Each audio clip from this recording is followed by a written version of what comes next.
जय हिंद।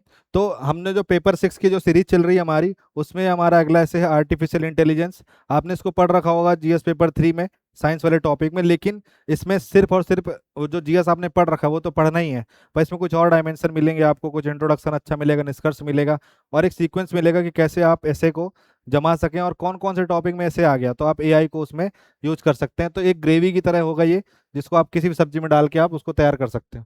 तो देखिए, कुछ अगर इस टॉपिक पे निबंध आ गए कि एआई और आर्थिक विकास, ठीक है, एआई और जॉब, एआई और शिक्षा, एआई और स्वास्थ्य, फिर एआई और कृषि, एआई और सुशासन, एआई और सामाजिक समावेशन, एआई और लोकतंत्र, एआई और निजता प्राइवेसी, एआई और मोरालिटी एथिक्स नैतिकता, एआई और क्या राष्ट्रीय सुरक्षा, एआई और साइबर सुरक्षा। ये 12 टॉपिक हैं। इसके अलावा प्रश्न टॉपिक बहुत सारे टॉपिक हैं, वो उन सब में भी आ सकता है। तो ये मोस्टली ऐसे टॉपिक हैं जिस पे आ सकता है।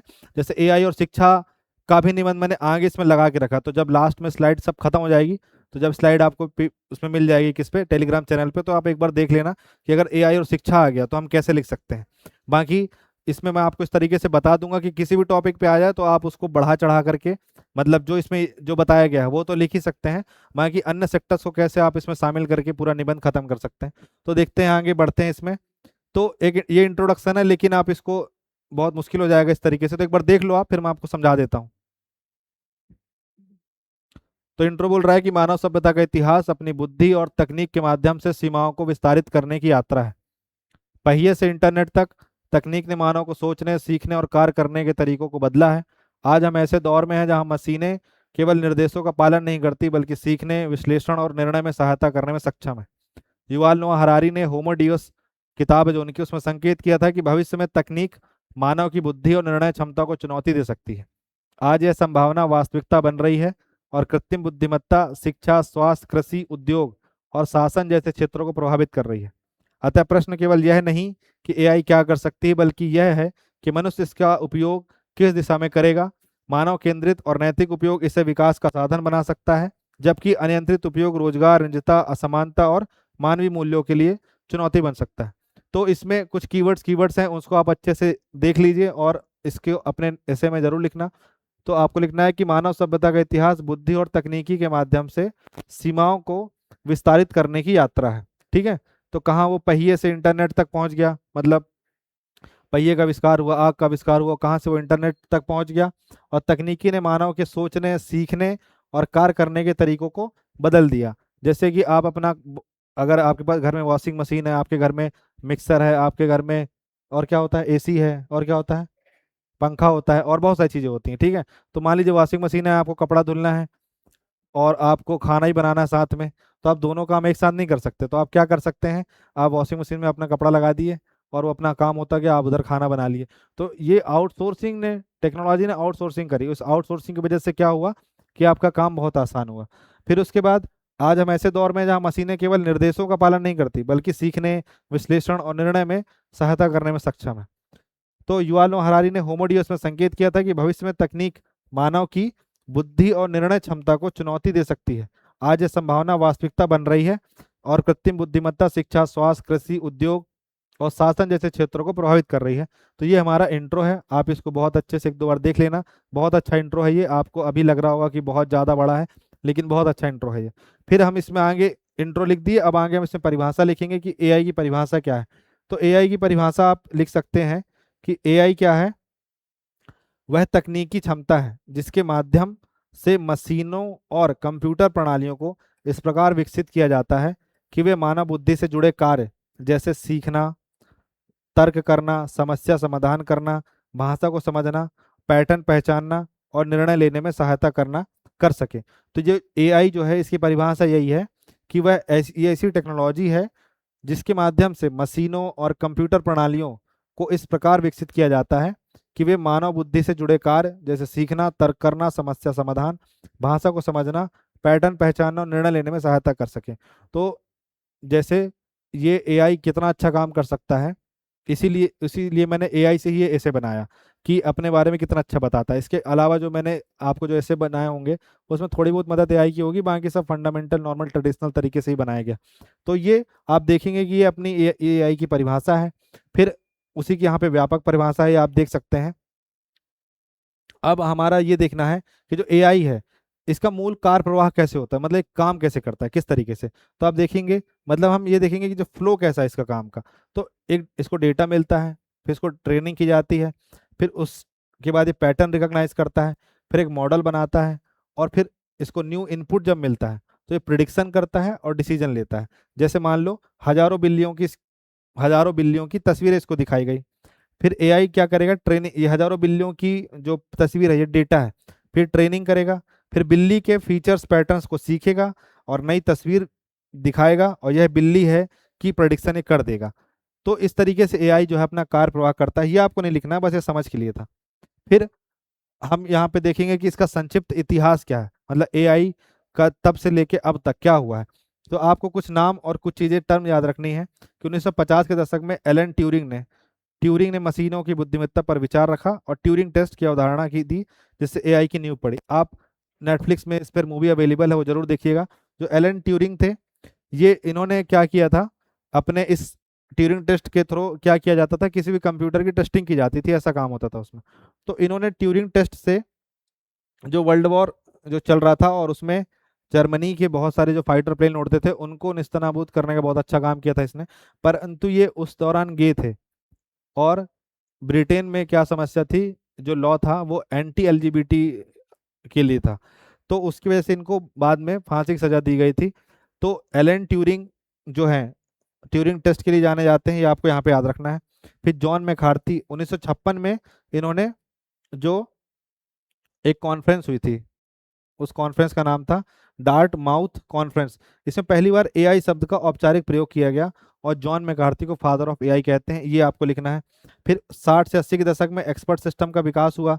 फिर 97 में आईबीएम के डीप ब्लू ने क्या किया, जो सुपर कंप्यूटर था आईबीएम का, उसने विश्व चैंपियन गैरी कैस्परोव को हरा दिया शतरंज में।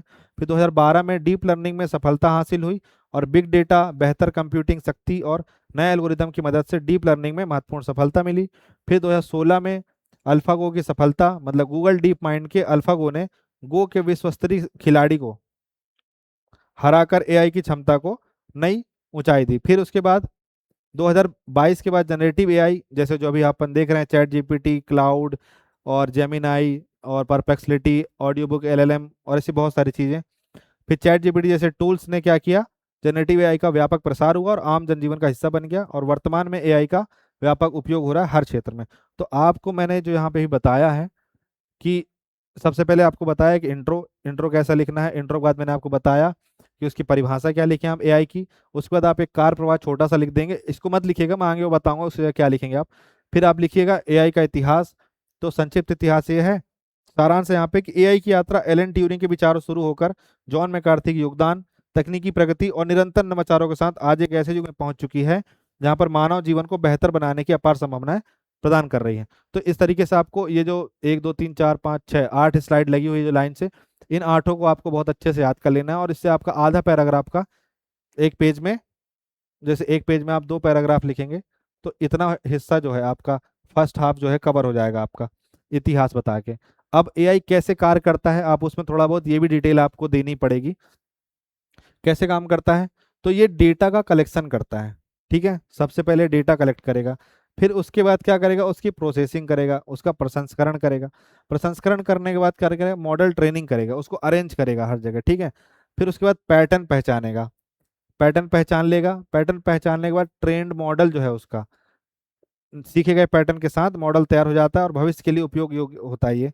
फिर उसके बाद न्यू इनपुट, उसको जो है जब कोई नया डेटा इनपुट मॉडल को दिया जाता है तो मॉडल नए इनपुट पर सीखे हुए पैटर्न के आधार पर भविष्यवाणी या वर्गीकरण करता है और निर्णय देता है।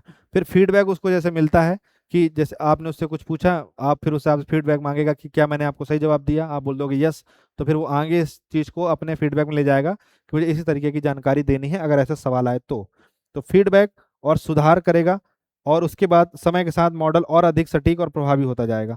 तो आप यहाँ देखिए कि कैसे काम करता है, उसको डेटा मिलता है, फिर उसको उससे प्रशिक्षण करता है, फिर उससे पैटर्न सीखता है, फिर एक मॉडल बनाता है, फिर उसको नया इनपुट आता है, तो भविष्यवाणी निर्णय करता है। मतलब जो वो डेटा दे रहा है, जरूरी नहीं रिजल्ट जो दे रहा है वो लिख देता है कि जरूरी नहीं कि 100% सही हो। ऐसा क्यों लिखता है वो, क्योंकि वो सीख रहा है, लर्निंग स्टेज में है। जैसे आप कुछ रिजल्ट एआई से कुछ पूछते होंगे तो लिखता होगा ना कि मैं अभी मतलब ये जो मैं आपको दे रहा हूँ जेन्युइन नहीं है, बट जब आप उससे कुछ सोर्स से पूछेंगे तब जरूर वो लिख देता है कि जेन्युइन है।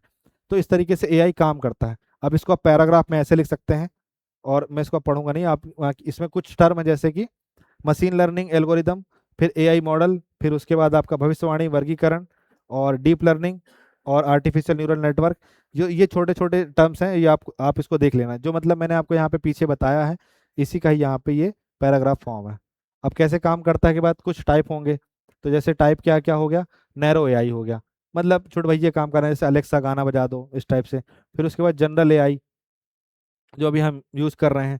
फिर सुपर एआई, मतलब सुपर एआई तो समझ लो कैसा होगा कि मतलब बहुत ऐसे काम कर लेगा जो इंसान की क्षमता से परे हो। फिर उसके बाद रिएक्टिव एआई, तो रिएक्टिव एआई क्या होगा, जैसे डीप ब्लू हो गया, उसने अगली चाल चली, और उसको अगली चाल चल दी, फिर पिछली चाल वो भूल जाएगा।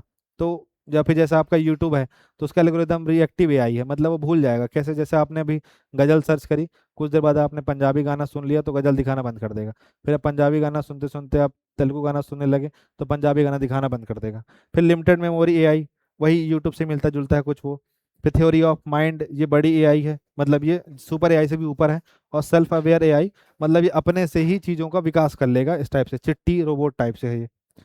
इसके बाद आप देखेंगे कि एआई के कुछ क्या है एप्लीकेशंस है, कुछ अनुप्रयोग हैं। जैसे कि आप देखेंगे कि, कि इसका अनुप्रयोग क्या क्या है। तो इसको आप स्वास्थ्य एवं चिकित्सा क्षेत्र में उपयोग कर सकते हैं। फिर शिक्षा के क्षेत्र में इसका उपयोग है। कृषि के क्षेत्र में इसका उपयोग है। फिर बैंकिंग और फाइनेंस सेक्टर में इसका अनुप्रयोग है। उद्योग और विनिर्माण क्षेत्र में, सुशासन में, रक्षा एवं राष्ट्रीय सुरक्षा में, साइबर सिक्योरिटी में, परिवहन में, ई कॉमर्स में, पर्यावरण में, भाषा एवं संचार में, मीडिया एवं मनोरंजन में, अंतरिक्ष विज्ञान में, दैनिक जीवन में। तो इस तरीके से उसके ऐसे, ये तो सिर्फ मैंने 15 लिखे हैं, और बहुत सारे उसके क्या हैं अनुप्रयोग हैं। इसको आगे डिटेल से देखेंगे क्या क्या है। तो आप ये एक से एक पेज में, 1.5 से 1.5 पेज में आपका ये एप्लीकेशन वाला अनुप्रयोग वाला टॉपिक जो है, इसको आप लिख सकते हैं। तो जैसे स्वास्थ्य एवं चिकित्सा में, तो आप इसमें बता सकते हैं कि रोगों का निदान करेगा, मेडिकल इमेजिंग प्रोवाइड कराएगा, दवा अनुसंधान में काम आएगा। कि जैसे आपको कोई रोग है, आपने कोई रिपोर्ट कराई, एमआरआई स्कैन कराया, उसने एआई को प्रोवाइड किया, और आने वाले 5 साल तक आपको क्या बीमारी हो सकती है वो सब डायग्नोस करके बता देगा। इसके बाद आप देखेंगे कि शिक्षा क्षेत्र में, तो व्यक्तिगत शिक्षा, स्मार्ट ट्यूटर, स्वचालित मूल्यांकन। जैसे अभी हम जो ऐसी चीज़ें होती हैं जो आसानी से अवेलेबल नहीं होती थी, आप गूगल में कुछ सर्च करते थे तो असंगठित तरीके से देता था। लेकिन जब आप एआई में सर्च करते हैं और आप उसको बोलते हैं इसको प्रॉपर डिकोड करो, साइंटिफिक एनालिटिक्स करके इसको मुझे अच्छे से दो, डिकोड करके और किपलिंग मेथड में समझा के दो, तो बहुत अच्छे से वो आपको हर चीज़, आप उससे पूछिए इक्वल टू एमसी स्क्वायर आसान भाषा में समझाओ कि मुझे 2 साल के बच्चे को समझाना है, तो उस तरीके से उदाहरण देकर के समझा देगा। तो ये शिक्षा में इसका एप्लीकेशन है। फिर कृषि क्षेत्र में, तो फसल निगरानी रखना हो, इसके अलावा रोग पहचान करनी हो, सटीक कृषि करनी हो, कि आप उसको एक डेटा दिया गया, सैंपल दिया गया सब कुछ, और फिर इस टेरिटरी में, इस क्लाइमेट में, इस मौसम के अनुसार किस तरीके की खेती की जा सकती है, इस बजट के अनुसार, तो सब कुछ आपको बता देगा। तत्पश्चात आप देखिए कि बैंकिंग और फाइनेंस सेक्टर में, तो धोखाधड़ी की पहचान, जोखिम विश्लेषण, digital banking, let suppose anonymous link आ जाती हैं और कुछ अटैक होने वाला है, तो पहले से ही उसको क्या कर लेगा, सिक्योर कर लेगा, एक डेटा लेयर बना देगा, एक जो मालवेयर है उसके लिए एक अच्छे तरीके से क्या करेगा, ये फ्रेमवर्क डिसाइड कर लेगा। तो बैंकिंग सेक्टर और फाइनेंस सेक्टर में जो होने वाले लॉस हैं उसको बचा लेगा। फिर जैसे आप देखते होंगे कि हॉर्स ट्रेडिंग होती है, या आप देख हॉर्स ट्रेडिंग नहीं, मतलब आप देखते होंगे कि जैसे क्या होता है, जो कैपिटल मार्केट होता है हमारा, तो वहाँ पे क्या होता है कि पहले से कुछ इन्फॉर्मेशन बाहर लीक हो जाती है, तो इन सबको रोकेगा, इनक्रिप्ट इनक्रिप्ट डिक्रिप्ट करेगा। फिर मैन्युफैक्चरिंग सेक्टर में और इंडस्ट्रियल सेक्टर में, तो जैसे ऑटोमेशन हो रहा है, रोबोटिक्स और गुणवत्ता नियंत्रण, तो आप देखेंगे जैसे कि कोई कंपनी है, तो वहाँ पे मान लीजिए 10 मजदूर काम कर रहे थे, लेकिन अब ऑटोमेशन होने से वो 10 मजदूर किसी और काम में लग जाएंगे, और उन 10 मजदूरों का काम एक क्या है, मशीन कर लेगी। तो उस जगह पे एक क्या होगा कि जो वर्क है उसकी एक एक्यूरेसी आएगी। हर आदमी हो सकता है अलग काम करे, लेकिन एक मशीन को जो कमांड दिया जाएगा वही काम करेगी। फिर रोबोटिक्स वगैरह, वही असेंबली रोबोट हो गया। फिर गुणवत्ता नियंत्रण, तो इसमें बहुत अच्छा ये रहेगा। दूसरा ये है कि हड़ताल पे नहीं जाएंगे, इनका ये भी लाभ है ना, रोबोट्स को लगा दिया आपने तो हड़ताल पे नहीं आएंगे। फिर सुशासन, तो सरकारी सेवाएं, डेटा विश्लेषण, नीति निर्माण, इन सब में काम आता है। जैसे नीति आयोग कोई भी रिपोर्ट जारी करता है, या नीति आयोग को कुछ काम करना है, कुछ चीज़ें बनानी है, जब भारत सरकार को कुछ करना है, तो एआई उनके लिए बहुत ज़्यादा यूज होता है। जैसे कि एक चैट बोट हो गया, चैट बोट खोल दिए तो अलग से इंसान बैठाने की जरूरत नहीं है, वो चैट बोट्स पे ही जो फ्रिक्वेंटली आस्क्ड क्वेश्चंस होते हैं, एफएक्यूज होते हैं, वो सब उसमें आते जाते हैं और बिना किसी इंसान के वो सब जवाब देते जाती है। फिर आप ऐसी रक्षा और राष्ट्रीय सुरक्षा क्षेत्र में निगरानी में, खतरे की पहचान में, खुफिया विश्लेषण में डिकोड कर रहे हैं। जैसे रॉ आईबी वाले होते हैं, आप देखते होंगे कि वो डेटा जो क्या होता है डिक्रिप्ट हो गया, इनक्रिप्ट हो गया आता है, उसको डिक्रिप्ट करते हैं। तो कुछ भी लिखा रहता है वो अल्फा बीटा गामा टाइप सा, और उसको वो क्या करते हैं, इनक्रिप्ट इनक्रिप्शन को डिक्रिप्ट करते हैं। फिर साइबर सिक्योरिटी, तो साइबर हमलों की पहचान, खतरे की निगरानी। लेट सपोज इसरो हो गया, डीआरडीओ हो गया, या फिर जो हमारे न्यूक्लियर पावर प्लांट्स हैं उन पे जो खतरे हो सकते हैं साइबर, उन सब से ये प्रोटेक्ट करेगा। फिर ट्रांसपोर्टेशन में स्वचालित वाहन, या जैसे कि ऑटो, जैसे कि ड्राइवरलेस कार वगैरह हैं, उसमें ये हेल्प करेगा। फिर यातायात प्रबंधन में, मार्ग अनुकूलन में, जैसे ट्रैफिक सिग्नल्स हैं तो ऑटोमेटिक चलेंगे, ऐसा कोई ज़रूरत नहीं पड़ेगी किसी वहाँ पे ट्रैफिक हवलदार की। इसके बाद ई कॉमर्स, तो व्यक्तिगत सुझाव, चैट बोर्ड, ग्राहक सेवा। तो आप देखते होंगे कि जैसे ही आप कुछ आपने सामान मंगाया, आपको रिटर्न करना है, तो एक चैट बोर्ड खुल जाता होगा, तो वो आपको आधी समस्या वहीं हल कर देता होगा बिना कस्टमर केयर एग्जीक्यूटिव से बात कराए। फिर उसके बाद वो आपको जैसे व्यक्तिगत सुझाव देता है, क्या करता है, जैसे कि आपने मान लीजिए दिवाली आने वाली है, राखी आने वाली है, तो एथनिक कपड़े, ट्रेडिशनल कपड़े दिखाना शुरू कर देगा। समर आने वाली है तो उस टाइप के कपड़े दिखाने लगेगा, बरसात आ रही है तो रेनकोट दिखाने लग जाएगा।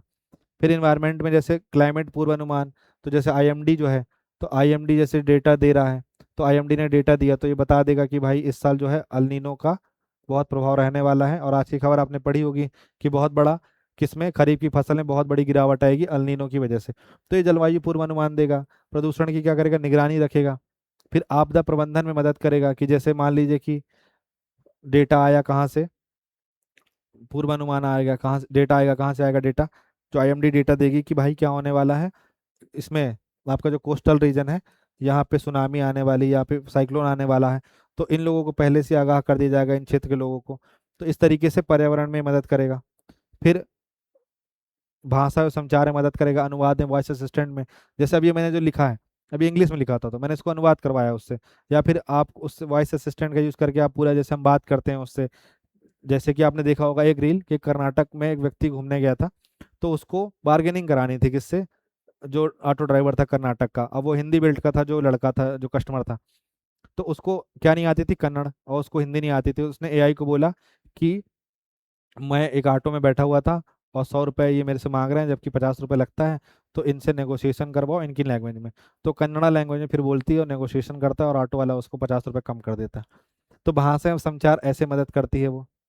फिर मीडिया मनोरंजन, तो आपको content creation, film video editing, अनुशंसा प्रणाली, रिकमेंडेशन सिस्टम, ये सब चीज़ों में मदद करता है। जैसे कि मान लीजिए आपको मनोरंजन करना है, आप मनोरंजन मतलब ऐसा कि वो आप उससे, चैट जीपीटी हो गया, एआई टूल्स हो गया, ठीक है। तो ये आज अब आप देखें, जैसे रामायणा मूवी बन रही है, तो उसमें लगभग लगभग वो 4,000 5,000 करोड़ के आसपास फिल्म है। तो इतना ज़्यादा सीजीआई ग्राफिक्स ये सब जो यूज हुआ है, तो एआई की उसमें बहुत बड़ी जो है उसमें भूमिका है। फिर अंतरिक्ष एवं विज्ञान में, तो डेटा विश्लेषण, उपग्रह चित्रों का अध्ययन, वैज्ञानिक अनुसंधान। तो जैसे जो व्योममित्र रोबोट जाएगा, तो कुछ उसमें एआई टूल्स तो डाला ही जाएगा ना, जो एनालिसिस करेगा, सब चीज़ें करेगा। तो अंतरिक्ष एवं विज्ञान में, डेटा विश्लेषण में, उपग्रह चित्रों का अध्ययन में, वैज्ञानिक अनुसंधान में, तो इन सब चीज़ों पे ये मदद करेगा। फिर दैनिक जीवन में, तो स्मार्टफोन असिस्टेंट और स्मार्ट होम, व्यक्तिगत डिजिटल सहायक। स्मार्ट होम जैसे कि है ना, आपने आपके घर में एलेक्सा है, तो Alexa play the music, Alexa play the song, ये सब चल रहा है। फिर एसी जैसे अब आ गई है, तो एसी को आप बोल सकते हैं कि मॉडरेट टेम्परेचर में लग जाओ, कूल में लग जाओ, हाई टेम्परेचर में लग जाओ। फिर इस तरीके से जैसे लाइट हो गई तो लाइट ऑफ करना। तो इंटरनेट ऑफ जो थिंग्स होती है वो सब इसमें आ जाएगा। अब हम देखेंगे कि एआई का महत्व क्या है। एप्लीकेशन तो देख लिए, अब महत्व क्या है। तो आर्थिक विकास एवं उत्पादकता में महत्व है, रोजगार एवं नए कौशल देने में महत्व है, शिक्षा में व्यक्तिगत एवं सुलभ लर्निंग है, स्वास्थ्य सेवाओं में बेहतर क्या है, निदान है, कृषि में स्मार्ट एवं सटीक खेती है, सुशासन एवं बेहतर निर्णय निर्माण है, वैज्ञानिक अनुसंधान एवं नवाचार है, राष्ट्रीय सुरक्षा और साइबर सुरक्षा में मदद है, सामाजिक समावेशन और भाषाई बाधाओं की जो कमी है उसको खत्म करेगा, मानव क्षमता एवं जीवन की गुणवत्ता में सुधार करेगा। तो ये जो 10 से 12 क्या है अपने महत्व हैं, ये आपको अच्छे से याद रखना है कि आर्थिक विकास एवं उत्पादकता महत्व है इसका, रोजगार एवं नए कौशल में, शिक्षा में व्यक्तिगत एवं सुलभ लर्निंग कराएगा, स्वास्थ्य सेवाओं में, कृषि में, सुशासन में, वैज्ञानिक में, मतलब आरएनडी में, राष्ट्रीय सुरक्षा में, साइबर सुरक्षा में, मानव क्षमता की गुणवत्ता में। तो जैसे मानव की क्षमता में गुणवत्ता लानी है तो बहुत अच्छा काम करती है ये। अब देखिए आर्थिक विकास एवं उत्पादकता में, तो आप देखिए इंडिया एआई मिशन जो है, तो एआई इकोसिस्टम और इनोवेशन को बढ़ावा दे रहा है ये। मैन्युफैक्चरिंग में एआई शामिल करके प्रिडिक्टिव मेंटेनेंस से मशीन खराब होने से पहले संकेत मिलते हैं। जैसे कोई मशीन लगी है तो उसमें अगर प्रिडिक्टिव मेंटेनेंस का इस्तेमाल किया जाएगा, मैन्युफैक्चरिंग में अगर एआई का यूज किया जाएगा, तो उससे क्या होगा, पहले ही पता चल जाएगा कि इस मशीन में क्या दिक्कत आने वाली है। तो एक प्रिवेंटिव क्या कर लिया जाएगा, रिफॉर्म कर लिया जाएगा। फिर बैंकिंग में एआई, तो फ्रॉड डिटेक्शन और रिस्क असेसमेंट जो है इसमें ये उपयोगी रहेगा। फिर रोजगार एवं नए कौशल में, तो अगर आप एआई और मशीन लर्निंग इंजीनियरिंग करते हैं, डेटा साइंटिस्ट बनते हैं, एआई ऑडिटर बनते हैं, जैसे नए जो कैरियर अपॉर्चुनिटीज़ है ये इसमें डेवलप हो रही हैं। एआई असिस्टेड कोडिंग, जैसे सॉफ्टवेयर डेवलपर्स की प्रोडक्टिविटी बढ़ाने में सहायता है ये। जैसे किसी को सॉफ्टवेयर डेवलपमेंट करना है तो एआई से ही बहुत अच्छे से सीख सकता है वो। फिर री स्किलिंग, तो कर्मचारियों को एआई टूल्स के उपयोग के लिए नए स्किल सीखने की आवश्यकता है। जैसे कि मैंने एक कुछ समय पहले एक क्या एआई एजेंट बनाया था। अब एआई एजेंट एआई से ही बना सकते हैं आप। तो वो आपका सिर्फ क्या काम करेगा, जो आपका प्रॉपर काम है, जैसे मान लीजिए मैं लिखता हूँ तो मैं उसको जो लिखने से रिलेटेड कमांड दूंगा वही सब कमांड वो लेगा। ठीक है, ये सब इसमें चीजें हैं। फिर शिक्षा के क्षेत्र में क्या काम करेगा, तो पर्सनलाइज्ड लर्निंग, जैसे कि आपको लेट सपोज आपका जैसे चैट जीपीटी वाला सेक्शन होगा, जीपीटी, ठीक है ना, इसमें एक सेक्शन आता है प्रोजेक्ट।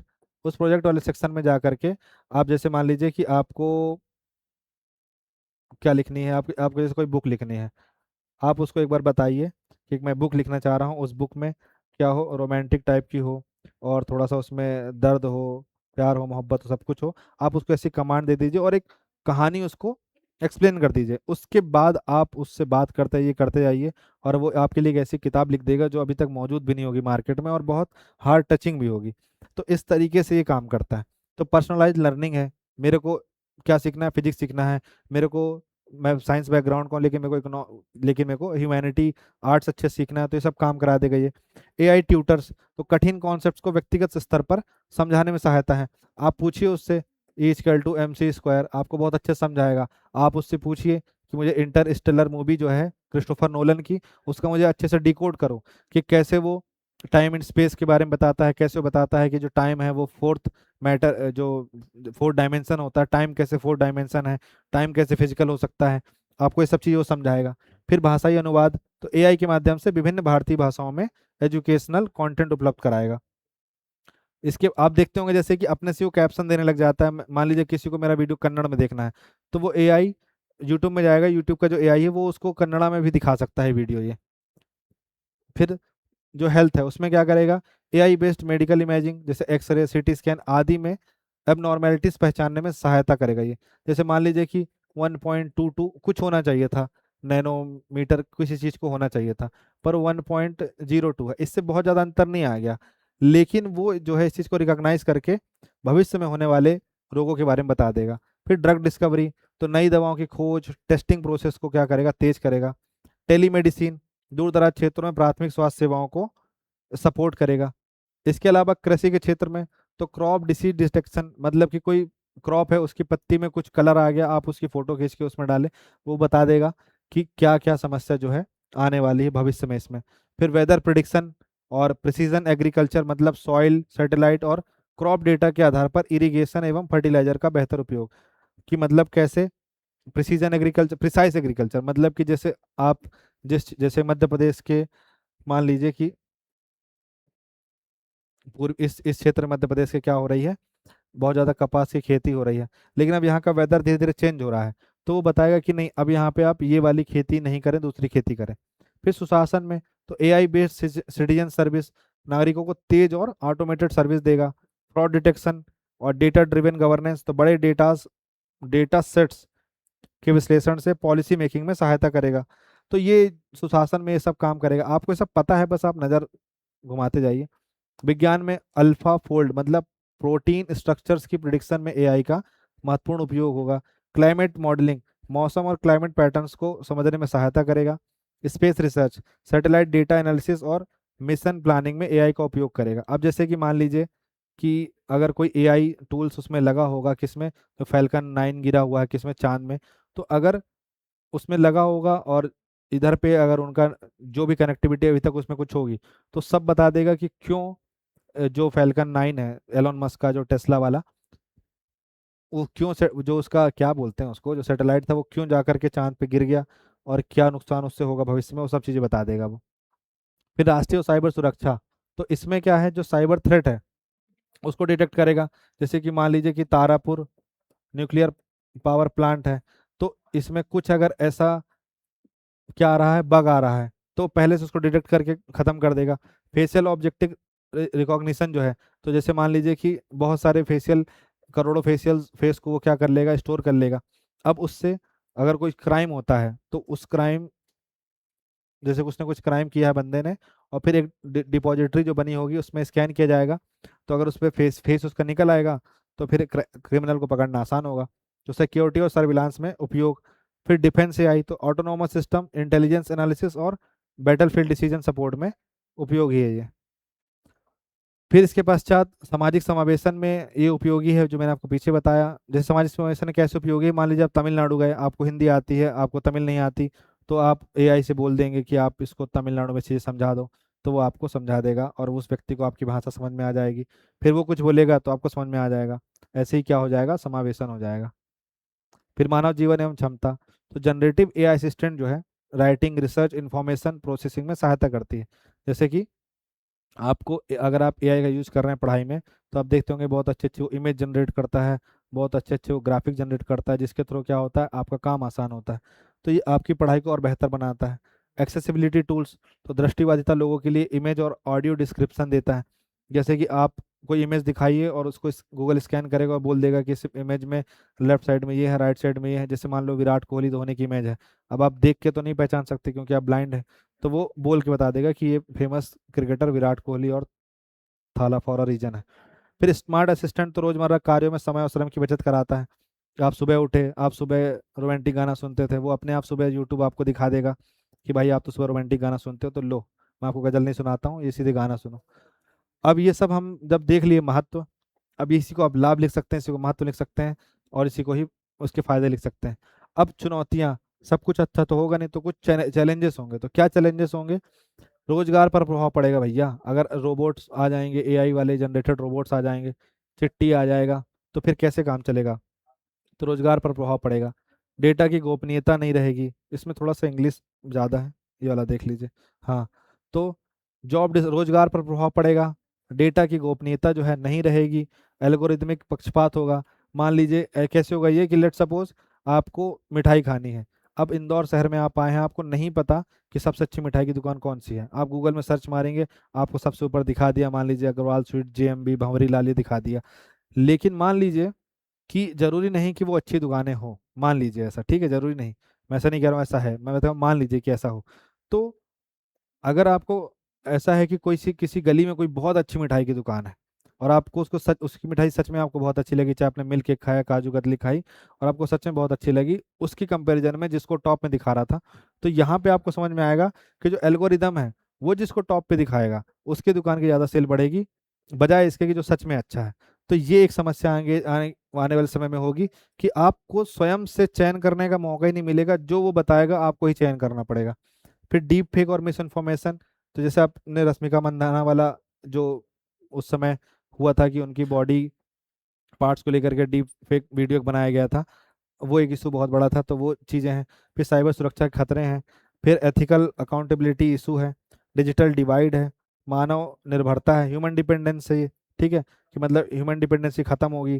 फिर एआई का विनिमयन और चुनौती, और ऊर्जा और पर्यावरणीय प्रभाव, जो हमें डेटा इतना सारा निकालते हैं ना, तो वहाँ जाके स्टोर होता है, और इस स्टोर को करने के लिए बहुत कूलिंग चाहिए होता है, बहुत ज़्यादा पानी खर्च होता है इसके लिए।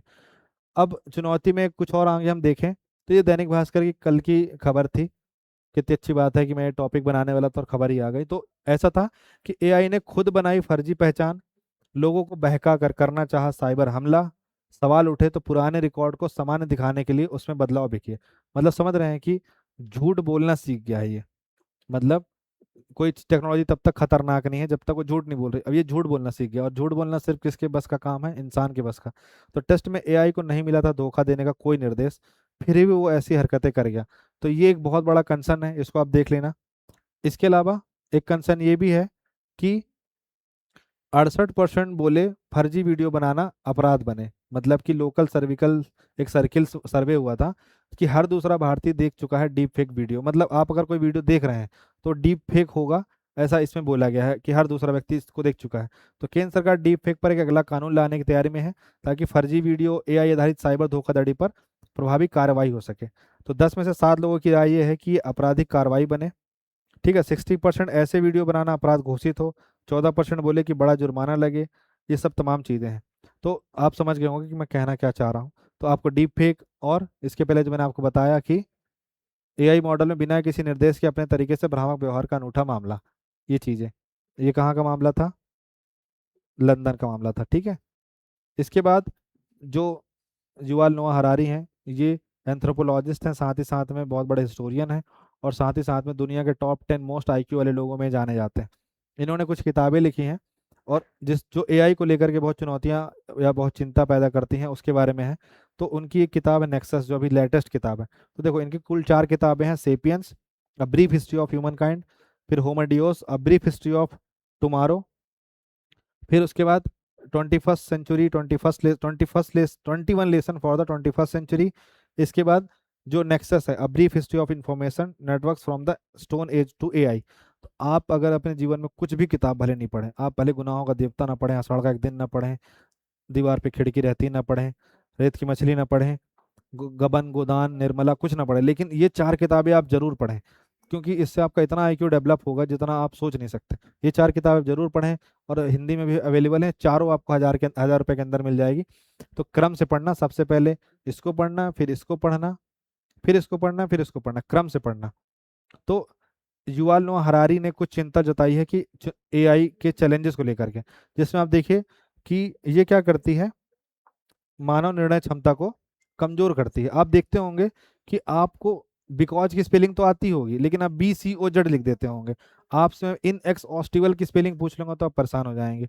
फिर आपसे मैं कुछ ऐसे स्पेलिंग पूछ लूंगा जिसमें आधा को अलग कुछ वर्ड आ रहा तो आप परेशान हो, कंक्लूजन की स्पेलिंग भूल जाएंगे। एक्सेप्ट, एक्सेप्ट, एक्सपेक्ट और एक्सपेक्ट, इतने जो 3 चीज़ें आप स्पेलिंग भूल जाएंगे। क्यों? क्योंकि हम टाइप करते हैं, वो ऑटो करेक्ट कर देता है, तो हमारी आदत खत्म हो गई लिखने की और उसको करेक्ट करने की। तो मानव निर्णय क्षमता का कमजोर होना, यही लगातार हमारे निर्णय लेने लगे तो ह्यूमन एजेंसी और स्वतंत्र निर्णय क्षमता कमजोर हो सकती है।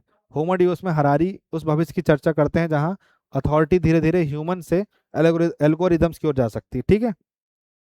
मतलब ये क्या करेगा, ये आपके निर्णय क्षमता का को ही कमजोर कर देगा, सोचने की क्षमता ही छीन लेगा आपसे। फिर हैकिंग ह्यूमंस, मानव मन पर कंट्रोल कर लेगा ये। तो एआई और विशाल मात्रा में पर्सनल डेटा के माध्यम से हरारी ये कहते हैं कि भावनाओं को, पसंद को, निर्णयों का अनुमान लगा लेगा और उनका मैनिपुलेशन संभव होगा। तो इसे हैकिंग ह्यूमंस कहते हैं, युval नोआ हरारी। ठीक है, ये आप बहुत अच्छे से ध्यान रखिएगा। फिर निजता का अंत, यदि गवर्नमेंट्स और कॉरपोरेशंस के पास पर्याप्त data plus computing power plus biological knowledge हो तो वे लोगों के व्यवहार और भावनाओं को पहले से बेहतर समझ और प्रिडिक्ट कर सकते हैं। तो ये क्या कहना चाह रहा है, ये कहना चाह रहे हैं कि वो आपकी निर्णय क्षमता को पहले तो खा जाएगा, उसके बाद आपके दिमाग में घुस जाएगा, आपके मन को भी कंट्रोल कर लेगा, उसके बाद वो निजता को भी अंत कर देगा आपकी, इसके बाद वो लोकतंत्र के लिए भी खतरा है। एआई जनरेटेड इंफॉर्मेशन और पर्सनलाइज्ड मैनिपुलेशन के कारण पब्लिक ओपिनियन को प्रभावित करना आसान हो सकती है। हरारी के अनुसार एल्गोरिदम्स और डेटा के बढ़ते प्रभाव से लोकतांत्रिक संस्थाओं में ह्यूमन अथॉरिटी कमजोर पड़ सकती है। मतलब कि कोई बहुत पुराना वीडियो राहुल गांधी का निकाल के, कोई बहुत पुराना वीडियो प्रधानमंत्री जी का निकाल के, कोई बहुत पुराना वीडियो किसी भी सत्ताधारी दल का निकाल के उसको डीफेम करने के लिए उसका डीप फेक बना के आराम से किया जा सकता है। और इतने सारे जो पीआर कंपनियां ये सब जो काम करती हैं, तो बहुत आसानी से डीप फेक डेटा बना करके क्या किया जा सकता है, दुरुपयोग किया जा सकता है, और लोकतंत्र के लिए इसलिए खतरा है। फिर यूजलेस क्लास का खतरा, यूजलेस क्लास का खतरा मतलब एआई और ऑटोमेशन कुछ लोगों के स्किल्स को आर्थिक रूप से अप्रासंगिक बना सकते हैं। हरारी ने भविष्य में ऐसी आबादी की संभावना जो है चर्चा की है जिसे अर्थव्यवस्था में आवश्यक भूमिका न मिले। इसे उन्हें क्या लिखा ना, प्रोवोकेटिव टर्म यूजलेस क्लासेस संबोधित किया। कहना क्या चाह रहे हैं ये कि एआई और ऑटोमेशन कुछ लोगों के स्किल्स को आर्थिक रूप से क्या बना रही है, अप्रासंगिक बना सकती है। हाँ, जैसे मान लीजिए कि मैं मान लो एआई का यूज़ नहीं कर रहा हूँ, मैं मान लो ऑटोमेशन या किसी भी चीज़ का यूज़ नहीं कर रहा हूँ, तो आने वाले समय में मैं क्या हो जाऊँगा, यूजलेस क्लास हो जाऊँगा, और मैं सिर्फ क्या बन जाऊँगा, इसका एक उपभोक्ता बन जाऊँगा, और मैं इसका उपयोग करने वाला नहीं बनूंगा। मैं इसका वो नहीं बन सकता कि मैं इसको प्रोवाइडर नहीं बनूंगा, मैं इसका यूजर बन जाऊंगा। तो एक यूजलेस क्लास बन जाएंगे। आपसे आप एआई नहीं सीखेंगे, आप किसी दोस्त को पकड़ेंगे कि भाई ये फोटो बना दे, भाई ये इस चीज़ का टॉपिक बना दे। फिर मानव के बीच असमानता बढ़ाएगा। एआई का लाभ यदि कुछ तकनीकी कंपनियों, सरकारों, एलिट ग्रुप्स तक सीमित रहा, तो टेक्नोलॉजी के कारण एग्जिस्टिंग इनक्वालिटी और बढ़ सकती है। फिर हरारी कहते हैं कि जो टेक्नोलॉजिकल एडवांसमेंट है, उससे बढ़ने वाले बड़े सोशल गैप्स की संभावना पर चर्चा करते हैं। तो मानव असमानता बढ़ेगी और मानवीय मूल्यों का क्षरण होगा। यदि हम इंटेलिजेंस और एफिशिएंसी को कंपैशन, क्रिएटिविटी मतलब करुणा, और जो क्रिएटिविटी रचनात्मकता, और मानव जो गुण है, मानव वैल्यूज जो है, मानव मूल्य जो है, से ऊपर रखते हैं, मतलब अगर हम इंटेलिजेंसी को हम किससे ऊपर रख रहे हैं, कंपैशन से ऊपर रख रहे हैं, क्रिएटिविटी से ऊपर रख रहे हैं, और ह्यूमन वैल्यू से ऊपर रख रहे हैं, तो तकनीकी रूप से अधिक सक्षम लेकिन कम संवेदनशील समाज बन सकता है। ठीक है, मतलब ऐसा समाज बनेगा जिसमें ह्यूमन वैल्यूज ही ना हो। ठीक है, वो मतलब आप मर रहे हो तो मर रहे हो, उसको कोई फर्क नहीं पड़ेगा, तो ऐसा समाज हमें नहीं चाहिए। फिर एआई पर नियंत्रण खोने का खतरा। तो हरारी का एक बड़ा कंसर्न यह भी है कि अत्यधिक ऑटोनोमस एआई सिस्टम भविष्य में ऐसे निर्णय ले सकते हैं जिन्हें मनुष्य पूरी तरह समझ या नियंत्रित ना कर पाए। ठीक है, यह चिंता उनके हालिया एआई विचारों और नेक्सस की आर्गुमेंट में दिखाई देती है। मतलब जैसे कि अभी मैंने आपको पीछे दिखाया कि उस एआई ने क्या किया, झूठ बोलना सीख गया। अब उसको झूठ बोलने का निर्देश भी नहीं दिया गया था, फिर भी वो सीख गया। तो वो सीख रहा है ना। अब वो सीख रहा है, तो अगर वो कैसा एआई बन गया, सुपर नेचुरल एआई बन गया, तो वो तो बहुत आगे निकल जाएगा। फिर हमको उसको कंट्रोल करने के लिए कुछ और बनाना पड़ेगा। तो अब ये सब हमने देख ली चुनौती। तो भारत सरकार ने कुछ किया है क्या? तो हाँ, सरकार ने कुछ किया है। एक इंडिया एआई मिशन लाई है, इंडिया एआई कंप्यूट लाई है, एआई कोर्स लाई है, नेशनल एआई डेटा प्लेटफॉर्म। फिर इंडिजीनियस एआई मॉडल्स बना रहे हैं, एआई स्टार्टअप्स और इनोवेशन का सपोर्ट ले रहे हैं, India India AI future skills बना रहे हैं, सेफ, ट्रस्टेड और रिस्पॉन्सिबल एआई के लिए कुछ काम कर रहे हैं, इंडिया एआई गवर्नेंस गाइड जो गाइडलाइंस है वो कुछ आई है, डीप फेक एवं सिंथेटिक कंटेंट रेगुलेशन पे सरकार कुछ करने वाली है, digital personal data protection framework इसके लिए बिल भी लेके आई है, इंडिया एआई इम्पैक्ट समिट 2026 में हुआ, गलगोटिया वाला, आपको बहुत अच्छे से ध्यान होगा, जो AI for public good good एवं सेक्टोरल एप्लीकेशंस। तो ये सब चीज़ें कर रहे हैं। इसमें आपको 5-6 चीज़ें भी याद रखनी है, वही काम की है।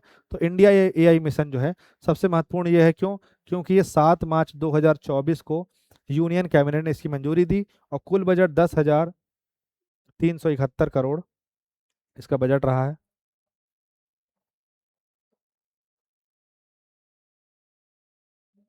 ठीक है, तो 7 मार्च 2024 को यूनियन बजट ने कैबिनेट ने मंजूरी दी, और इसका कुल बजट 10,371 करोड़ रहा है। 5 साल की अवधि है इसकी। इसका उद्देश्य है कि मेकिंग एआई इन इंडिया और making AI work for India. ठीक है, ये इंडिया एआई मिशन है, आपको याद रखना, 2024। फिर उसके बाद इंडिया एआई कंप्यूट, मतलब एआई के लिए बड़े स्तर पर जीपीयू कंप्यूटिंग इंफ्रास्ट्रक्चर, जैसे सीपीयू होता है ना, सेंट्रल प्रोसेसिंग यूनिट, वैसे जीपीयू कंप्यूटिंग इंफ्रास्ट्रक्चर उपलब्ध कराया जाएगा। शुरुआती लक्ष्य 10,000 जीपीयू था, जिसे बढ़ाकर 38,000 कर दिया गया। जीपीयू क्या होता है? Graphics processing unit. सीपीयू क्या होता है? Central processing unit. जीपीयू होता है ग्राफिक्स प्रोसेसिंग यूनिट। एक विशेष इलेक्ट्रॉनिक चिप है जिसे जटिल गणितीय गणनाओं को तेजी से करने के लिए डिजाइन किया जाता है। ठीक है, ये आपको याद रखना है। फिर इसके बाद आपको AI course, national AI data platform बनाया जाएगा, जिसमें एआई के लिए डेटा सेट्स जो है, मॉडल्स, सैंड बॉक्स, रिसोर्सेस उपलब्ध कराने वाला प्लेटफॉर्म प्रोवाइड किया जाएगा। और इसका उद्देश्य रिसर्चर्स, स्टार्टअप्स और गवर्नमेंट को बेहतर डेटा एक्सेस देना है। ठीक है, फिर भारत के लिए एआई मॉडल्स, तो foundation models, LLM, large language modules, इनके विकास को सपोर्ट कर रही है। और भारत जेन, जैसे चैट जीपीटी है, ऐसे भारत जेन जैसे multilingual, multi modal AI model initiatives को बढ़ावा दिया जा रहा है। फिर एआई के लिए स्टार्टअप्स को सपोर्ट किया जा रहा है, तो इसके लिए स्टार्टअप फाइनेंसिंग, रिस्क कैपिटल और इनोवेशन सपोर्ट की व्यवस्था की गई है, जिससे भारत में एआई बेस्ड एंटरप्रेन्योरशिप और इंडिजीनियस सॉल्यूशंस को बढ़ावा मिले। और इंडिया फ्यूचर स्किल्स पे काम किया जा रहा है। इसके अलावा सेफ एंड ट्रस्टेड एआई बनाने के लिए जुला एआई के रिस्क को देखते हुए रिस्पॉन्सिबल, सेफ और ट्रस्टवर्दी एआई पर काम किया जा रहा है। और जुलाई 2026 तक क्या किया जाएगा? इस पिलर के तहत 13 रिस्पॉन्सिबल एआई प्रोजेक्ट्स, ये आपको याद रखना है। ठीक है, सेफ एंड ट्रस्टेड एआई वाले में। तो जुलाई 2026 तक इस पिलर के तहत क्या किया जाएगा? 13 responsible AI projects, 58 AI centres of excellence और 27 India data and AI labs का जो है उल्लेख सरकार ने किया है। ये आपको कुछ चीज़ें ध्यान रखनी है। फिर इंडिया ई गवर्नेंस गाइडलाइन 2025 आई है कि 5 नवंबर 2025 को इंडिया एआई गवर्नेंस गाइडलाइन जारी की गई है, जिसमें फोकस है सेफ्टी पर और रिस्पॉन्सिबिलिटी पर और इंक्लूसिव एआई पर, और फ्रेमवर्क रिस्क बेस्ड और प्रिंसिपल बेस्ड अप्रोच अपनाता है। ठीक है, ये आपको याद रखना है। फिर डीप फेक और सिंथेटिक कंटेंट पर काम करना है। डीप फेक और एआई से संबंधित भी कोई वीडियो आ सकता है, तो डीप फेक जो है एक बहुत बड़ी समस्या बन सकता है भविष्य में। कि लेट सपोज मान लीजिए कि कोई जैसे प्राइम मिनिस्टर है, उन्हीं का ही कोई वीडियो पायरेटेड करके अगर ऐसा कुछ बना दिया गया, डीप फेक कर दिया गया, तो बहुत बहुत बड़ी समस्या हो सकती है। तो ministry of electronics and information technology ने आईटी रूल्स 2021 में सिंथेटिकली जनरेटेड इंफॉर्मेशन से जुड़े अमेंडमेंट्स किए हैं। सिंथेटिकली मतलब कि जो क्या कर रहे हैं जो लोग, जो मतलब कि चेंज हो रही है, बदला जा रहा है जिसको।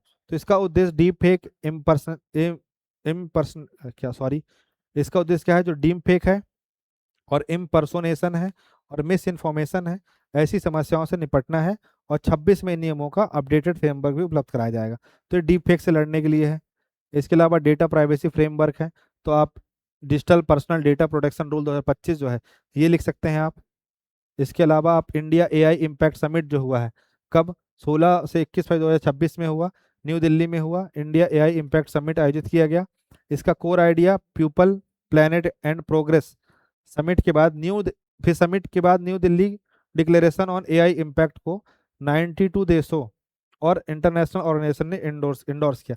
मतलब आपको याद रखिए, बस इंडिया एआई इम्पैक्ट समिट बना, 16 से 21 फरवरी के बीच ये हुआ, 2026 में दिल्ली में हुआ। वही जिसमें गलगोटिया वाला कांड हुआ था, उन्होंने नकली रोबोट ले आए थे, वही वाला है। फिर उस चाइना वाला रोबोट को अपना बोल दिए थे। फिर कुछ नीति आयोग ने काम किया है। तो नीति आयोग की कुछ प्रमुख पहल क्या है, तो नेशनल स्ट्रेटजी फॉर एआई 2018 में इन्होंने लाया था। तो एआई के लिए भारत की शुरुआती राष्ट्रीय रणनीति है ये, एआई फॉर ऑल, इसके रूप में प्रस्तुत की गई। इसमें 5 एरिया है फोकस। पहला हेल्थ केयर, फिर कृषि, फिर शिक्षा, और स्मार्ट सिटी और इंफ्रास्ट्रक्चर, और स्मार्ट मोबिलिटी और ट्रांसपोर्टेशन। ये आपको याद रखना है, 2018 में आई, याद रखना आप, एआई फॉर ऑल। फिर उसके बाद रिस्पॉन्सिबल एआई पर जोर दिया गया। तो एआई में एथिक्स, पारदर्शिता, निजता, उत्तरदायित्व और जो फेयरनेस है, इस पर नीति आयोग ने फ्रेमवर्क और डिस्कशन पेपर्स जारी किए हैं। फिर रिस्पॉन्सिबल एआई फॉर ऑल 2021 में प्रिंसिपल फॉर रिस्पॉन्सिबल एआई और ऑपरेशनलाइजिंग रिस्पॉन्सिबल एआई जैसे अप्रोच के माध्यम से रिस्पॉन्सिबल एआई को सिस्टम बनाया गया। रिस्पॉन्सिबल एआई का मतलब ये है कि जब एआई का इस्तेमाल हो तो मोरालिटी के साथ हो, एथिक्स के साथ हो, ना कि डीप फेक और इन सब चीज़ों के लिए हो। इसके अलावा अगर हमने चुनौतियां बता दी तो कुछ समाधान ही बताएंगे। तो समाधान ऐसा कि मानव केंद्रित एआई हो, ऐसा एआई नहीं हो जो ह्यूमन की मदद ना करने की जगह ह्यूमन को रिप्लेस करने का सोचे, ऐसा नहीं हो। फिर मजबूत एआई रेगुलेशन और गवर्नेंस हो, कि सरकार जो है एआई, जितने भी एआई टूल्स हैं, जैसे अभी फेसबुक मेटा टीम को अभी आईटी डिपार्टमेंट ने अपने ऑफिस बुला लिया था, तो मोदी जी का जो उन्होंने वीडियो डिलीट किया, तो अच्छा तगड़ा गवर्नेंस होना चाहिए कि उसमें कोई ऐसी भ्रामक जानकारियां ना दी जाएं। फिर डेटा प्राइवेसी और डेटा प्रोटेक्शन, जो 2018 में जो बिल आया उसके लिए भी। फिर एल्गोरिथमिक ट्रांसपेरेंसी और बायस बायस रिडक्शन जो है, इसको क्या है, इसका समाधान करना चाहिए। जैसे चाइना का डीप फेक है, अब वो अपने उस पे, अगर आप उससे पूछेंगे कि इंडिया और चाइना का जो बॉर्डर है तो ये कहाँ कहाँ है, मैकमोहन रेखा है, तो वो आपको जो लद्दाख वाला एरिया है, अक्साई चीन वाला एरिया है, वो अपने में दिखाएगा, अरुणाचल प्रदेश अपने में दिखाएगा। तो ये एक रिस्क होता है इसमें, तो इसलिए हमें खुद का भी आई बनाना पड़ेगा। फिर डीप फेक एवं मिस इन्फॉर्मेशन पर कंट्रोल करना, साइबर सिक्योरिटी को मजबूत करना। अब अपने आपको खुद से ही ऐसे पासवर्ड अपने बनाने चाहिए जो टफ हो, ऐसा नहीं कि आप अपने जो आपका नाम है वही पासवर्ड बना दिया आपने। अच्छा, उसमें अल्फा न्यूमेरिक की डालिए, 2 3 अपर लोअर केस डालिए, इस तरीके से बनाइए। फिर डिजिटल डिवाइड को कम करना, कि किसी के पास फ़ोन ही नहीं है, किसी के पास आईफोन है और किसी के पास फ़ोन ही नहीं है, उसके बाद फ़ोन भी है तो अच्छा फ़ोन नहीं है, अच्छा फ़ोन है तो उसका अच्छा मोबाइल नहीं चलता, डेटा नहीं चलता, ये सब समस्या है। रिस्पॉन्सिबल एवं एथिकल एआई का विकास करना, वही जो एआई वो कर रहा है, AI for all NITI Aayog. फिर अंतर्राष्ट्रीय सहयोग एवं वैश्विक मानक, ग्रीन एआई एवं ऊर्जा कुशल तकनीक, और एआई लिटरेसी एवं जन जागरूकता, ये सब प्रोवाइड करना चाहिए। ठीक है, ये सब समाधान आप लिख सकते हैं। अब आपको निष्कर्ष लिखना है कि एआई जो है एक टूल है, एआई साधन है, साधन नहीं। जैसे कि आपकी पेन, आपकी कॉपी, ये साधन है। आपका साध्य क्या है, आपका दिमाग। तो आपके दिमाग में अगर चीज़ें नहीं है, आपके पास पेन है, आप नहीं लिख सकते। तो कहने का मतलब ये है कि एआई जो है ये आपके लिए सिर्फ और सिर्फ क्या है, एक सहायक है, ये आपका पूरा जीवन नहीं है। ठीक है, तो आपको निष्कर्ष ऐसे स्टार्ट करना है कि एआई साधन है, साध्य नहीं है। और फिर आपको निष्कर्ष लिखना है कि इतिहास बताता है कि तकनीक जब भी आई उसके साथ रोजगार खत्म होने की आशंका भी सामने आई। औद्योगिक क्रांति के समय मशीनों को लेकर, जैसे औद्योगिक क्रांति के समय क्या हुआ कि जब मशीनें आई तो ऐसा बोला गया, फिर ऑटोमेशन हुआ तो ऐसा बोला गया कि रोजगार चला जाएगा, फिर कंप्यूटर आया तब भी ऐसा बोला गया, ओटीटी आया तब तो ये बोला कि सिनेमा हॉल ही खत्म हो जाएंगे। ठीक है, तो ये चिंता व्यक्त की गई, इससे पारंपरिक रोजगार और संस्थाएं समाप्त हो जाएंगी ऐसा बोला गया। लेकिन वास्तविकता यह रही कि तकनीकी ने काम को पूरी तरह खत्म करने की बजाय काम के स्वरूप को बदला और नए अवसर पैदा किए और मानव क्षमता को बढ़ाया। इसलिए एआई को मानव का प्रतिस्पर्धी नहीं बल्कि सहयोगी बनाने की आवश्यकता है। यदि भारत अपनी युवा आबादी, उसका कौशल, डेमोग्राफिक डिविडेंड्स, नवाचार, डिजिटल क्षमता को एआई के साथ जोड़ता है तो एआई रोजगार के नए क्षेत्र पैदा करने, उत्पादकता बढ़ाने, शिक्षा स्वास्थ्य को बेहतर बनाने, शासन को अधिक प्रभावी बनाने का माध्यम बन सकता है। और विकसित भारत और आत्मनिर्भर भारत के लक्ष्य की दिशा में एआई भारत की युवा शक्ति को तकनीकी शक्ति में बदलने का महत्वपूर्ण साधन बन सकता है।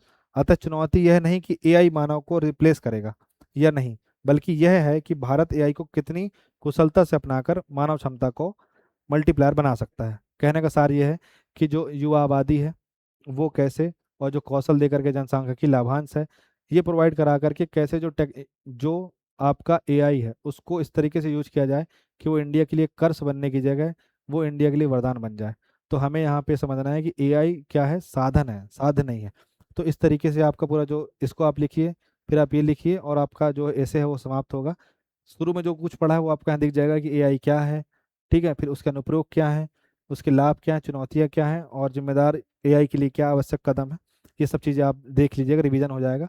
फिर उसके बाद मैंने आपको यहाँ पे एक एआई और शिक्षा अवसर या चुनौतियां करके एक टॉपिक ऐड किया है, ये आप देख लेना, आपके काम आएगा।